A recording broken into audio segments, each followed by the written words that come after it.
여러분 안녕하세요.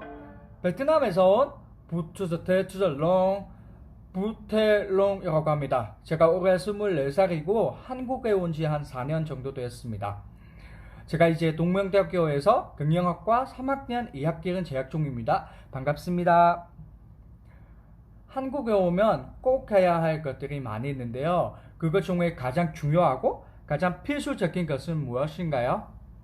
네, 맞습니다. 그가 바로 한국어를 배우는 것이죠. 하지만 여러분도 아시다시피 한국어를 배우는 것은 되게 쉽지 않은 일입니다. 그래서 오늘 제가 한국어를 배우는 과정에서 제가 직접 겪었던 힘든 점에 대해 이야기해 보도록 하겠습니다. 첫 번째 내용은 숫자입니다. 지금 아니지만 처음에는 왜 어떨 때는 1, 2, 3, 4를 쓰고 또 어떨 때는 1, 2, 셋, 넷을 쓰는지 정말 몰랐습니다. 하지만 이게 가장 어려운 부분이 뭐냐면 시간입니다. 시간. 1분, 2분, 3분, 4분, 1시, 2시, 3시, 4시. 시간을 말할 때 1분, 2분, 3분이라고 하지 않잖아요? 영어에서는 다 1, 2, 3이고 베트남어도 뭐 타이바 하는 것처럼 다 똑같이 쓰는데 한국어는 도대체 왜 다르게 쓰는 건지 정말 이해가 안 됐습니다. 하지만 알아보니까 사실 설명할 방법이 없고요. 그냥 연습하고 외워야 되는 거죠. 두 번째 내용은 동음이어입니다. 동음이어가 뭐냐면 발음이 똑같은데 서로 뜻이 다른 단어들이라고 합니다. 예를 들어 눈으로 눈을 봐요 라는 문장에서 사람의 눈하고 밖에서 내리는 눈하고 그 두 개는 동음이어이죠. 사실 외국인뿐만 아니라 한국인도 이 동음이어 때문에 많이 헷갈리는 것을 알았습니다. 예를 들어 한 동영상을 보여드리겠습니다. 그래가지고 아이폰 5만 원에 올리신 분 맞죠? 네. 내고 가능할까요? 네, 5만 원 내고 가세요. 아니요, 깎아달라고요. 얼마나 깎아드릴까요? 아니요, 깎아달라고요. 여기 깎아요. 그거 말고요. 잘 안 말리는데요? 낮춰달라고요. 이거 낮춰 맞아요? 낮춰 드릴게요. 내려달라고요. 이만큼 내리면 될까요? 지금 일부러 그러는 거죠? 네, 일보러 왔어요. 얼마 꺼드릴까요? 아주 잘 헷갈리죠. 마지막 내용은 발음입니다. 한국어를 배우는 외국인 대상으로 한 설문조사에서 발음이 가장 어렵다는 의견이 응답자의 32%로 1위를 차지했습니다.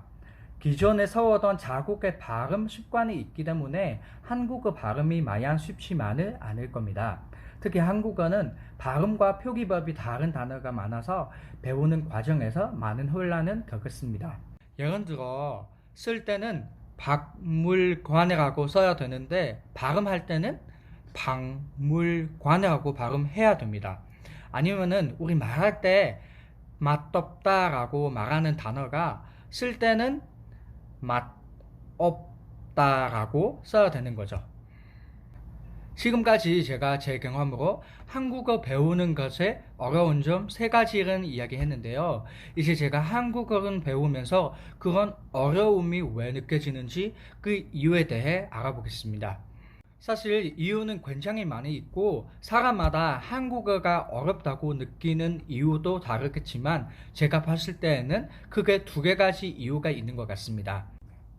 첫 번째 이유는 한국어 자체가 세상에서 가장 어려운 언어이기 때문입니다. FSI라는 기관이 있는데요. 미국 공무원이나 외교관에게 70개 이상의 외국어 교육을 제공하는 기관입니다. 이 기관에서 각 나라 언어의 난이도를 분류한 결과에 따르면 1등급에서 5등급까지는 한국어의 난이도가 제일 높은 등급, 즉 5급으로 나타났습니다. 한국어를 잘 하려면 평균 총 2200시간이 필요하다고 했습니다. 이게 어떤 말이냐면 하루에 2시간씩 매일 주말도 휴일도 없이 공부를 한다고 해도 최소한 3년에서 4년 동안 계속 배워야 한국어를 잘 할 수 있다고 했습니다. 다음은 2번째 이유입니다. 제가 생각했을 때 2번째 이유는 나라마다의 언어 차이인 것 같습니다. 외국어를 배우기는 누구에게나 쉽지 않은 일입니다. 나라마다 문화나 풍속이 다르듯이 사용하는 언어도 물론 다르겠죠. 베트남어와 한국어도 마찬가지로 차이점이 많습니다. 예를 들어 베트남어는 성조가 있지만 한국어는 성조가 없다. 아니면은 한국어는 구어와 문어가 따로 있는데 베트남어는 똑같은 단어를 사용하는 겁니다. 그리고 한국어는 은는, 이가, 을을 등 조사나 격조사를 첨가해서 문장을 만드는데 베트남어는 조사 없이 문장이 이루어질 수 있다라는 것처럼 한국어와 베트남어는 많이 다르다고 볼 수 있습니다. 여러분은 어떻게 되는지 잘 모르겠지만 제가 정말로 피땀을 흘려서 한국어를 공부했습니다.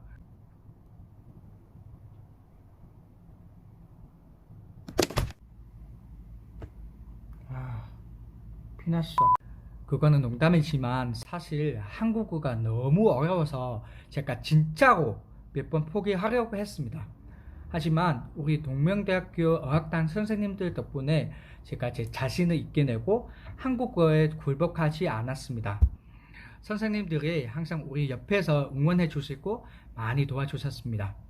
선생님들 덕분에 우리 모든 동명대학교 유학생이 한국어를 더 사랑해주고 더 열심히 공부하게 되었습니다. 한국어 능력도 확 올라갔고요. 선생님들 안 계셨으면 우리가 낯설고 어려운 이 한국어는 어떻게 정복해야 할지 몰랐을 겁니다. 선생님들 정말 감사드립니다. 지금까지 제가 한국어를 배우면서 힘든 점과 그 이유에 대해 살펴봤습니다. 한국어를 배운 적이 있으시면 아마 제가 말했던 내용과 어느 정도 공감하실 겁니다. 끝까지 들어주셔서 감사합니다. 안녕하세요.